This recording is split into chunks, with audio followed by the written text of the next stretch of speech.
Guys, the Eagles are up 17-0. The Eagles are? Are you hearing that through your wall? No, I looked it up on Google. It would have been cooler if you'd heard it through your wall. Yeah. That would be nice if my neighbors were just shouting the actual score updates. 17-0! Whoa!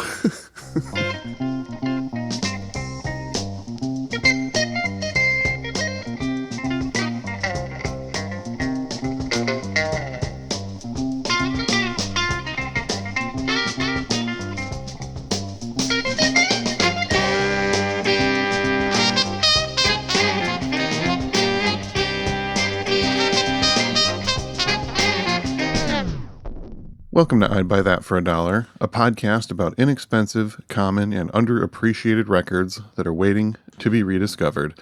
I'm your host, Sean Hartman, and of course, I'm a songwriter, best known for my series of answer songs to Roy Wood's holiday classic, I Wish It Could Be Christmas Every Day. Wrote many of them. Some of the big ones were, of course, I Wish It Could Be Boxing Day Every Day. I sincerely hope Thanksgiving would happen more often, and Labor Day should be at least twice a year. I mean, for us commies, it is twice a year. You got May Day also. Fair. Oh. I thought you were going to say Memorial Day, but no. No, that's for the soldiers. Yeah. That's fantastic, and I'm glad I changed my intro at the last second. It was identical. It was going to be a Halloween twist on that very premise. But instead, I'm co-host Jeremy and co-host Sean. Yes. I've entered a business partnership with your cat. Okay. That sounds good. What are you guys doing? So, some people know, some people don't know that wood chips can be toxic to your pets. Certain ones, if they eat them, it's a real bad situation. And me and your cat Philly Boy, we want to address this. So, we're going to be releasing pet-friendly, non-toxic certified Philly Boy Roy wood chips. Amazing. I think that can't fail. How often have we mentioned on the podcast that Sean's cat is named Philly Boy Roy? How accessible was that joke for our listeners? I think now one. At least one. Which is a best show reference. True. I'm co-host Peter Cook.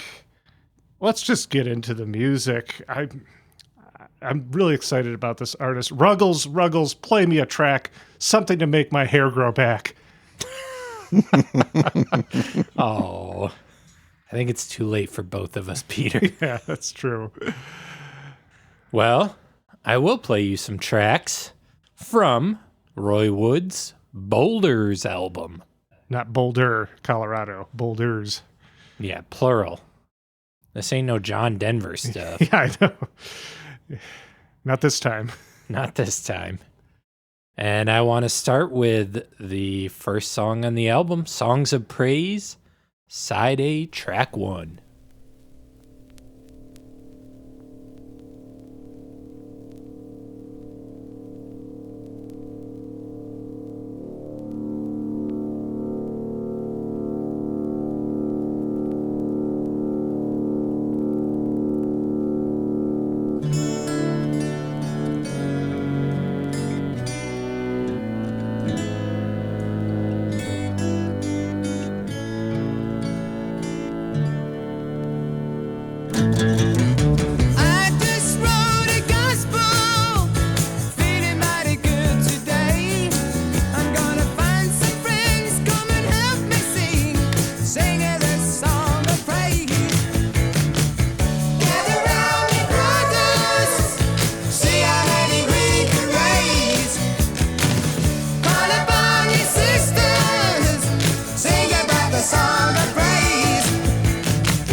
Jeremy, I've got an important question for you.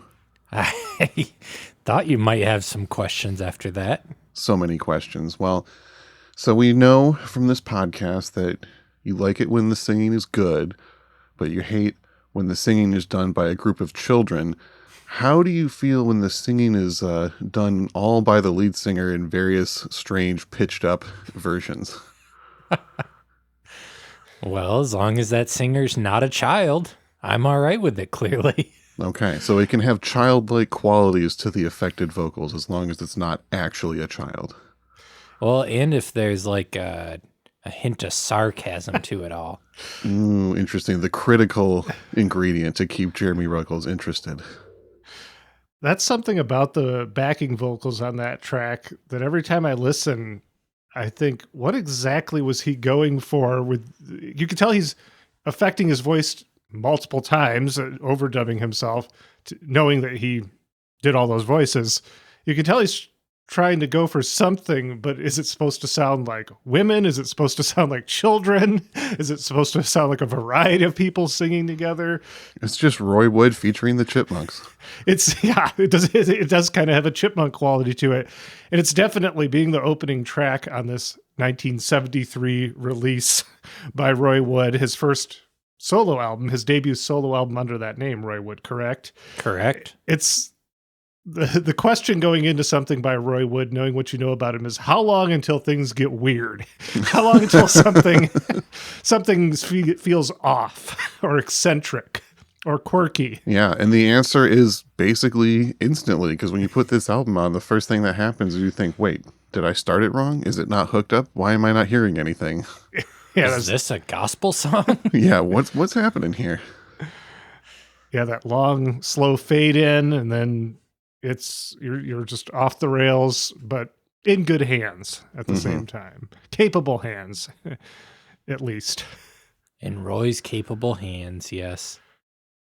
Yeah, I think if you didn't know anything about Roy Wood, it might be like, is this a gospel song? But he's as mentioned, an eccentric fellow and has kind of that sort of kind of cheeky quality to it, he may say, as a British man himself. So it's kind of sarcastic, but not in like a heavy-handed way. It really, not to get into the recommended similar albums right out of the gate, but definitely has Harry Nilsson feel to it. Absolutely. Mm-hmm. Good comparison. Has a similar kind of wild, spontaneous, creative energy to it where you're not quite sure where it's going to go sometimes. Yeah. And, I don't really know the Beatles, but I've been told that he's kind of like picking up where they left off and taking pieces of what they did and rebuilding it in different ways. Yeah, picking up the torch, running with it. Yeah, I'm not going to talk about his other bands that he was in because I don't want to get scolded for getting ahead of you. Thank you, Peter. We're just going to trust the process with Ruggles here. Yes. And this is an album that is relatively new to me. This is a Sean special that we were out looking at records together at a record store, and he just like puts it in your arms and is like, buy this. So I did, and it sat on my shelf in an area of albums to be listened to up until very recently. And I threw it on there and I was like, this is wild and quirky, but not in a way that's so quirky it annoys me. Well, that's how I definitely wondered that. How much, when you proposed doing this album to us the other day, how much had you listened to it already? Like twice. Okay, so you'd at least heard it. Yeah. Because, and it pushes the line sometimes. Oh, yeah. I mean, even for me, it pushes the line a little bit, so I'd have to think that you'd be further along Yeah. than I. I think it works for me a little bit because it's like he's not trying to be funny with his quirkiness. It's just very strange. Yeah, I mean, it's once again similar to Harry Nilsson, where it didn't, the eccentricities of his records don't feel forced. They just feel like they're part of who he is as an artist. So is this someone you've been listening to for a while, Sean? Yeah, this guy's been a favorite of mine for a long time. I would say this record is one that I've had in the back of my head as being a great pick for this show since day one, honestly. Electric Light Orchestra was a band that I collected a lot in my early days of record collecting. That was an early favorite, and I kind of went out from there with associated projects and learned about Roy Wood and some of his other bands that you see out in the bins, and was just always very drawn to this like rock and pop, but very quirky and strange, and but just also such an amazing talent for those hooks, for those melodies. Like even at its strangest, it still just draws you in and has that catchy, undeniable quality to it. Yeah, it's become apparent to me from giving some listens to this that he's an expansive fellow. Mm-hmm. Yes, this album has one of my favorite credits lists I've ever seen. So let's just do that now. The credits for this album are Roy Wood on lead, harmony, and backing vocals, electric, acoustic, steel, and bass guitars, piano, drums, percussion, mandolin, sitar, bouzouki, banjo, cello, double bass, brass, saxophones, bassoon, recorders, harmonica, water bowl, sound effects, production, and the cover art for the album. And John Kurlander plays harmonium on track 1, and that's it. Yeah. Legendary. Had to have one other person involved. Yeah, who plays a harmonium on one song. And an interesting fellow, too. I didn't really know that name, but he was an assistant engineer on the Abbey Road album with the Beatles.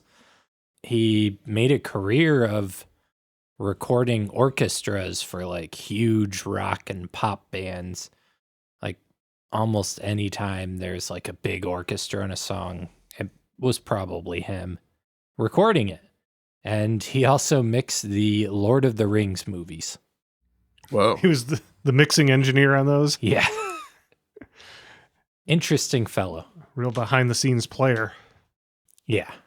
So yeah, this is a solo album in almost the most pure possible sense, in that he does pretty much every single thing on it. And there are a lot of things on it. Yes. Many, many things. I'm all about that water bowl, though. Oh, that one, that's kind of a skipper song for me. That water sound makes me tingle in a bad way. I love it so much. There are points on this album where I had to remind myself that it was all Roy Wood because he's playing the instruments very expertly, like the banjo song. Yeah. That's on here. That was, it seems he was incredibly well versed. Yeah. The gatefold of this album is just pictures of him playing a bunch of different instruments. Yeah. For the album. I hadn't seen that until I picked up your copy right before we started recording, and I found that somewhat comical because usually you open up the gatefold and you see each respective musician doing their thing in the studio and it's all just him. Yeah. Interesting fellow. Let's get into his bio, eh? Yeah, because he is a character that while I've known of him for a long time and know much of his work, and I've watched him perform. I think the Top of the Pops, See My Baby Jive performance is something I've viewed somewhere in the area of 15 or 20 times. I find it endlessly watchable with how much is going on in there. And he's such a wild looking cat, but I don't know anything about him personally. Yeah, Peter sent that video to our group chat, and I was like, Peter, you gotta have a flashback trigger warning on these things. Like an acid flashback trigger warning. There's a lot of surreal things happening, and that's worth watching after you've listened to this episode. Correct. Listener. Well, Roy was born November 8th, 1947 in Birmingham, England. He started on drums and got to play at his sister's wedding his sister had like a big band play at her wedding. He got to play the drums for it when he was 6 years old. Wow. It's a little young in my book. So wait, that's not when he started playing. That's when he made his professional debut. Yes. Interesting. You know what though? I got to say, I'm not the one to make this judgment call, but given how many instruments he can competently, if not professionally, like completely, what am I trying to say? Yeah, this is the sound of a man who legitimately got a head start on instruments. That's what I'm trying to say. Yeah. He started guitar at age 12 and formed his first band, the Falcons, at age 14. At age 17, he started a little band called The Move. A little band called The Move. Little old band. Yes, which I also saw was the same year he was expelled from the Moseley College of Art. But I couldn't find why he was expelled. I have some guesses, though. I'm sure it was a good story. Might have been drug-related. That's pure speculation, though. The Move had a few top 10 singles in the UK, including Night of Fear and Flowers in the Rain. Great songs. Actually, I haven't heard The Move yet, so... Wow. Yeah, that was really would have been my introduction to Roy Wood, would have been getting into The Move when I was in my mid to late 20s. That debut album, The Move, self-titled, that's just an incredible like pop rock record, and Roy has a strong hand in a lot of the songcraft, but they're a very talented group. Like the entirety of the group, a lot of the members brought things to the table. Yeah, I saw in 1967, the singer of the band, Carl Wayne, left. And around then, they added Jeff Lynne to the band. Roy Wood would feel pretty quickly that he wanted to go further out there than he thought fit kind of the sound of The Move. So him and Jeff Lynne and the drummer Bev Bevan decided to form a little side project called Electric Light Orchestra. Yeah, once again, a little.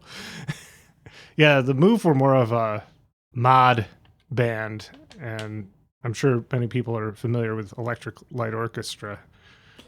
Yeah, The Move, from my understanding, didn't really take off in America at any point. If you're into that scene, you might know them, but I hadn't heard of them before this. And if I hadn't, then nobody else has. Yeah, and around the same time as when The Move was going, Jeff Lynne was in another band called The Idle Race. That was a similar late 60s kind of psych pop group that's also absolutely incredible and worth checking out. Mm-hmm. Yep, that's another one I learned about from the old blogs back in the day. Yeah, and I had read that, like, the offer for Jeff Lynne to join The Move, Jeff was, like, really hesitant at first. Like, he kind of turned it down at first because he wanted to focus on The Idle Race. And then Roy Wood kind of kept pushing, and Jeff was like, yeah, I'll join, but I'd rather, like, do something new and boundary pushing. That must be where ELO came from. Exactly. Well, they record their first album, the debut album for Electric Light Orchestra, and Roy is like, I think I'm out of here, actually. Didn't last long.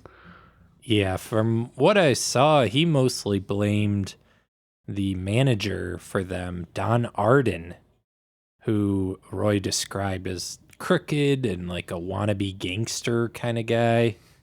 Yeah, and apparently most of these statements about the manager he made, like, right after the manager died. People are like, hey, are you sad about this guy dying? And he was like, no, I misplaced the number of the flower shop. Also, he ruined my career. Well, from my understanding, he wasn't the only one who felt that way. Yeah, I'm not saying he was wrong in any way, but yeah. Yeah, including his daughter, Sharon Osbourne, who was estranged from him for many years and has some, quotes on the record and kind of taking glee in his business failures as he kind of blew up his business because he was, shady and crooked. Wow, yeah, Sharon Osbourne is Don Arden's daughter. Yeah. I think for a long time, people just kind of assumed that Jeff Lynne and Roy Wood must have parted ways because they got in a fight. Two genius level songwriters, strong creative types. Everyone just kind of assumes like, oh, they couldn't hang, too many ideas. But it would seem that maybe wasn't the case. They were friends when they were in the band. They seem to be friendly ever since then. And yeah, one of the theories was that the manager had the idea like, well, if I have these two guys who are talented, I'd make more money if they were in two different bands instead of the same band. So there was like that kind of pressure to break apart that partnership. Yeah, that's what I saw as well, or that's what Roy alleged, is that the manager was trying to break them up and trying to make that sort of a conflict that people already kind of understand. Before we go any further, I want to play another cut from this album, one that really jumped out to me because I feel like it has a very different meaning in the context of our modern times than it must have back then. So I want to play Miss Clark and the Computer. That's side B, track 2.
Yeah, so a Madrigal song about a computer falling in love with the technician using it, which... Cutting edge stuff at the time. Yeah, I imagine was very imaginative and not like terribly realistic at the time. And now we're kind of on the cusp of that becoming maybe a real thing soon. 50 years will do that. Yeah, and stylistically, there's several moments on this album, that song being one of them, that it just really sounds about 20 years ahead of its time. Songs like that really feel like they would have been at home as like a small label, quirky indies release, like someone should be performing that song on tour with Thinking Feller Union or something. Yeah, the way it kind of just bursts into like a jazz bridge suddenly, and yeah, all the twinkly, strange sounds. Very interesting song to me. Yeah, it's got that proto bedroom pop vibe. Yeah. So let's pick up in the timeline here. Where were we? We are Roy leaving Electric Light Orchestra, which of course caused ELO to do nothing important after that. I'm pretty sure. The story ends right there. Yeah. Oh, wait, it didn't. Jeff Lynne took the reins and they got super duper duper famous. And put out a bunch of great material without Roy, honestly. Yeah, I was going to say that I love the combination of them and I love Roy Wood, but probably my favorite ELO album is the one they did right after he left, On the Third Day. Did he have any creative input on that one? No, he's on part of the second album. Like he quit during the sessions for that. So the third album is the first one where he's uninvolved entirely. Okay. So it's that third album that's your favorite. Yes. Despite his absence. Well, I mean, in some cases, it's for the best. You know, that gave Jeff Lynne the room to make ELO what we know it to be. And Roy Wood went off and did some other things I'm led to believe. Jeremy, maybe you're going to tell us about them. Yeah, he started writing songs for other people and like producing bands and stuff. I saw the first song we played, Songs of Praise, he actually wrote for a band called the New Seekers. And it was like entered into the Eurovision 1972 contest. So that was odd. And I was like, are the New Seekers like actually religious then? I don't know. No more info on them. No. We should probably stick to Roy. Let's stick to Roy. He also formed a band called Wizzard with 2 Z's. Yeah, Wizzard. Wizzard. He started doing solo stuff as well, which he actually recorded this album in 1971 before forming Wizzard. You're committed to that. I'm committed now.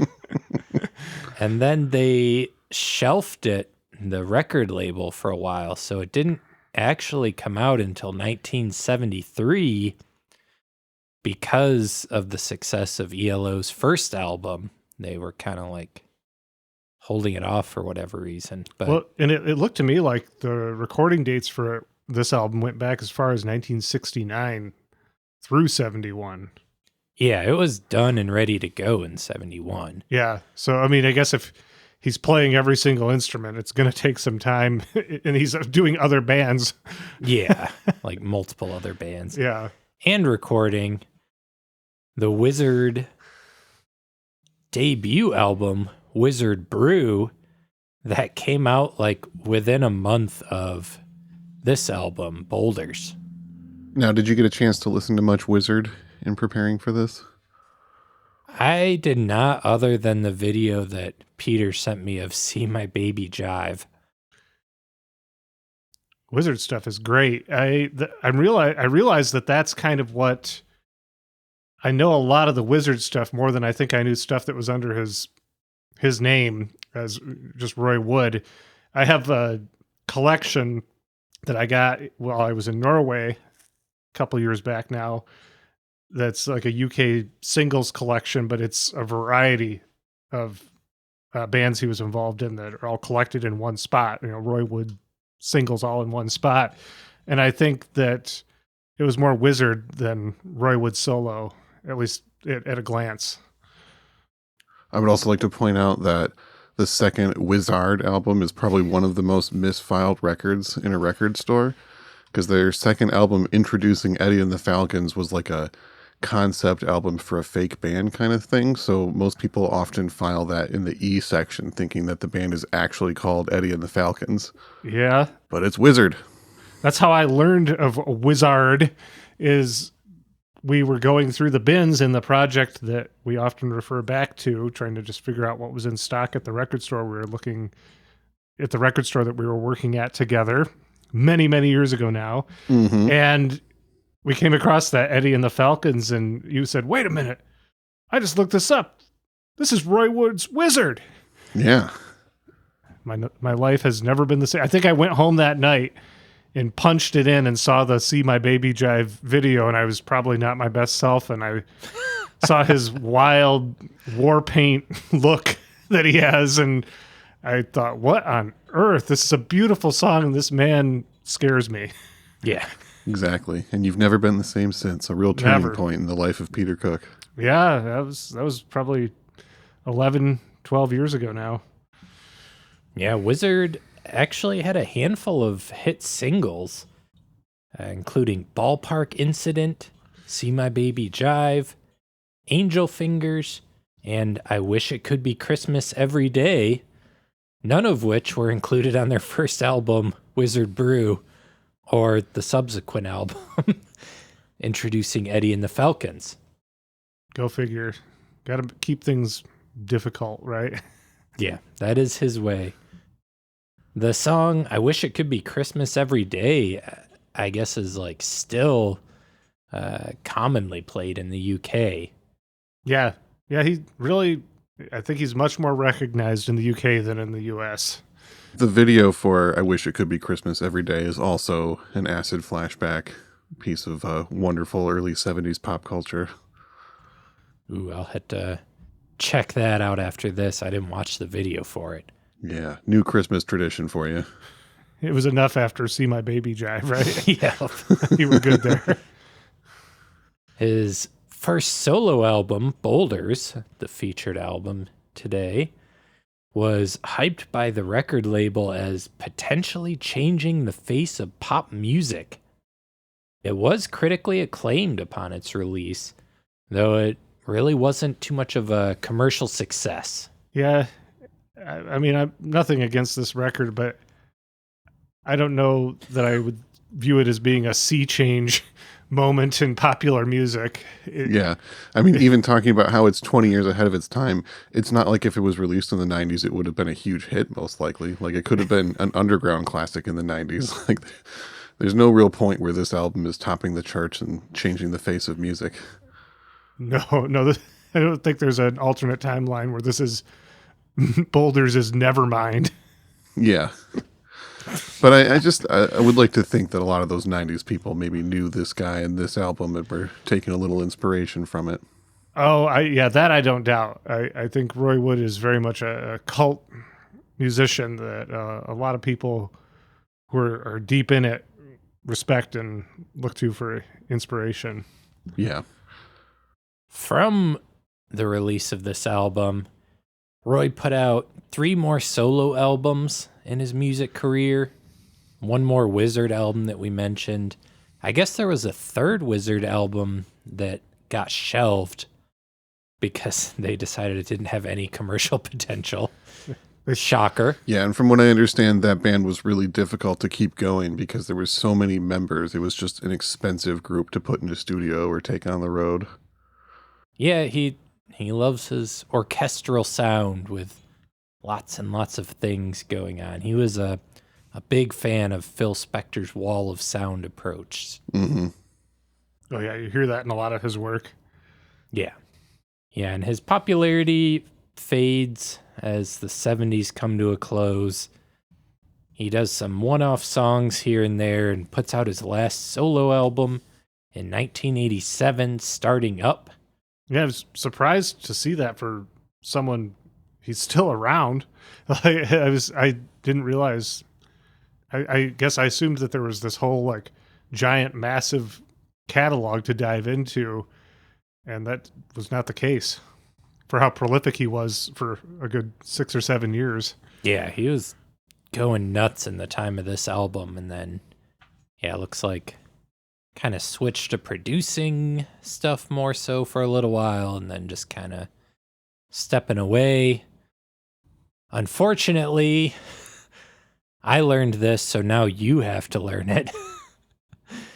Roy got really into being like vocally pro-Brexit when that was happening, and is in strong support of UK Independence Party, which I'm not an expert on UK politics, but from my understanding is like a far-right anti-immigrant type party that I find that shit gross.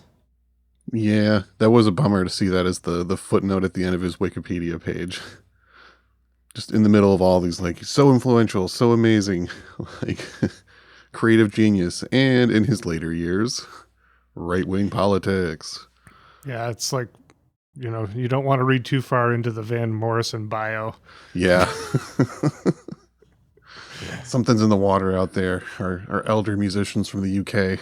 Someone needs to intervene. Yeah, what's going on? Let's play another cut here. I wanted to feature Rock Down Low to just keep on showing how expansive this album is from a genre standpoint. And that's Side A, Track 3.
Well, there's a classic example of the Roy Wood eccentricities at play. Not only there's no other way of saying it, the chipmunk intro that we heard, but then it becomes for a moment a fairly straight ahead rock song in the vein of Slade, who would have been a relatively contemporary yet new band this time. He kind of seems like he's affecting the style of the Slade vocalist Noddy Holder there.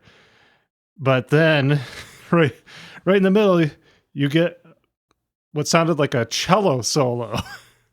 Yeah, this song jumped out to me because it sounds like a kind of standard rock song. When I was listening, I'm like, oh, there's no guitar. Like, that's saxophone kind of mimicking how a guitar would sound. And then, yeah, where the guitar solo would go, he puts a cello solo. Strange, even when it's like, doesn't strike you as strange right out of the gate. Yeah, once again, it's played so well that you almost might not notice, but then when you start to analyze it, you realize something is off here. Yeah. Yeah, I also noticed a couple times in the album, he has kind of like a Bowie sort of affectation when he sings too. He was a huge influence on glam rock, because this is several years deep in his career. And going back to his stuff with the Moo, I know that was a huge influence on a lot of the glam stuff that would follow. I mean, like Slade. Yeah. Well, that's his story. Don't go look at his social media, whatever he's doing now. Just pretend he hibernated away and stepped away from the public eye. And if he hears this, thank you for all the wonderful music, Roy. Yes. I'm glad you made it into the Rock and Roll Hall of Fame. Did he make it in as a member of ELO? Correct. It's great that he contributed to that band, but he deserves more recognition, particularly in the United States. Well, Sean, Mm-hmm. I already did a little legwork for you, but could you throw some more recommended similar albums to our listeners? I got a few. I'm wondering if you guys might be able to guess them. I have 3 albums from 1973. 2 of them we did an episode on, and one of them we have covered this band before. Any guesses? I'm almost positive that one of them is Andy Pratt's self-titled. Wow, good guess, Peter. I thought that was a very clever comparison on my part, but I'm glad you were on the same page there. As soon as you said 1973, I thought, yeah, it's probably going to be one that I was going to suggest if Sean didn't. It's got that weirdo quality to it. It's got moments of unexpected rock and roll, but it's got some humor, but it's not just a jokey throwaway album. So yeah, I think there's a lot of interesting comparisons between those two in a great episode.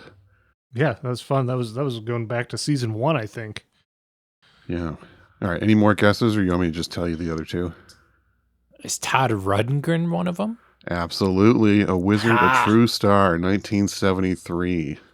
Yeah, when Jeremy gave us a couple options for albums this week, and I didn't realize that you had actually listened to them. I thought you were just saying, which one should I do? And I said, well, if you liked A Wizzard, a True Star by Todd Rundgren, you'll probably like the Roy Wood album, which then I realized I didn't really know this album, but I just know Roy Wood, so I know generally what to expect. Yeah, both these albums are definitely pushing boundaries, pushing outside of genre while still having a deep respect for early rock and roll and pop music influences. Yeah. Well, that leaves one guess left then. So we covered the artist, you said, Sean, but yes, but not this specific album. Not yet, at least.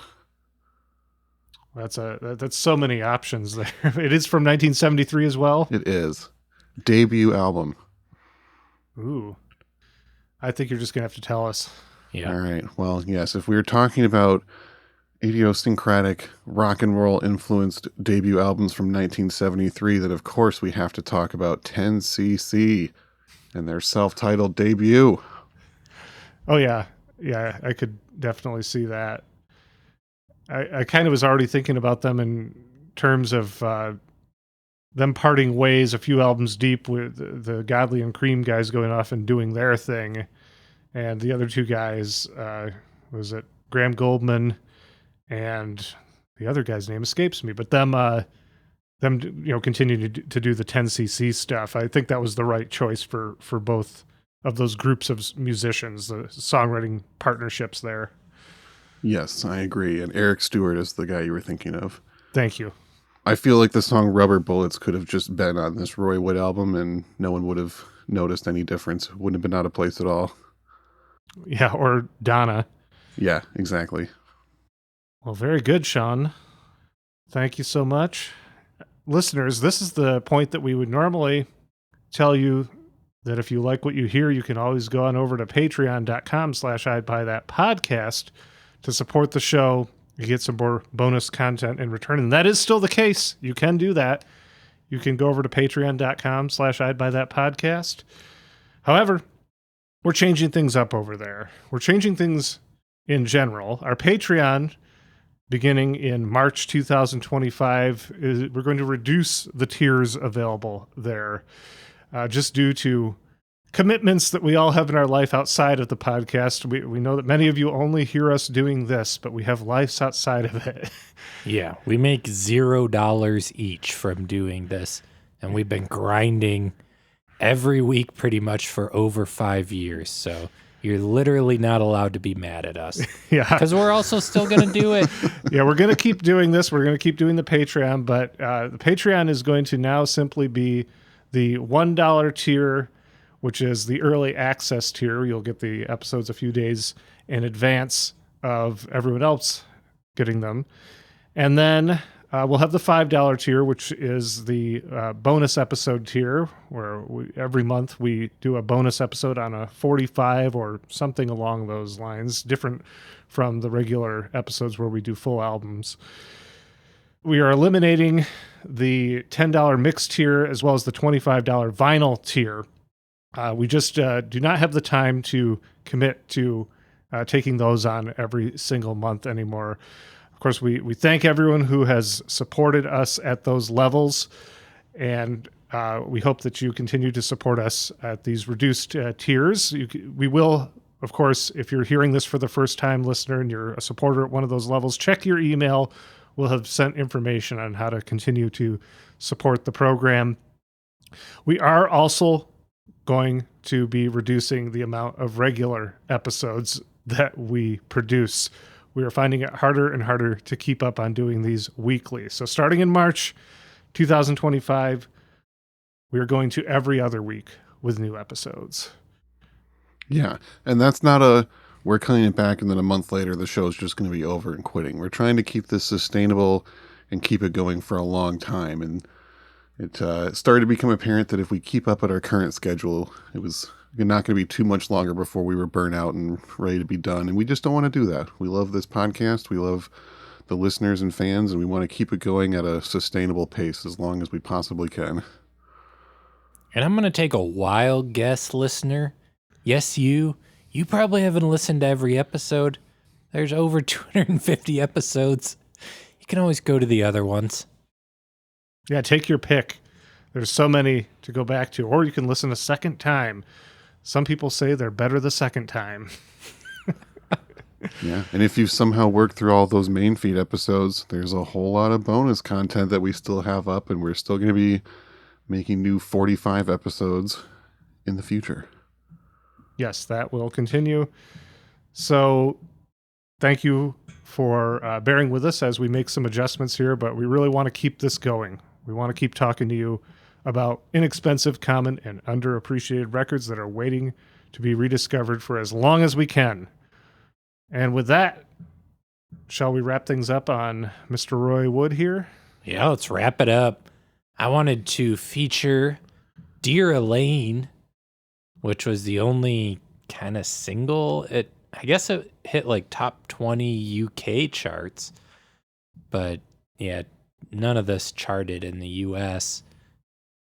But this is the one that I think owes the most to the Beatles, probably, would be a good way to put it.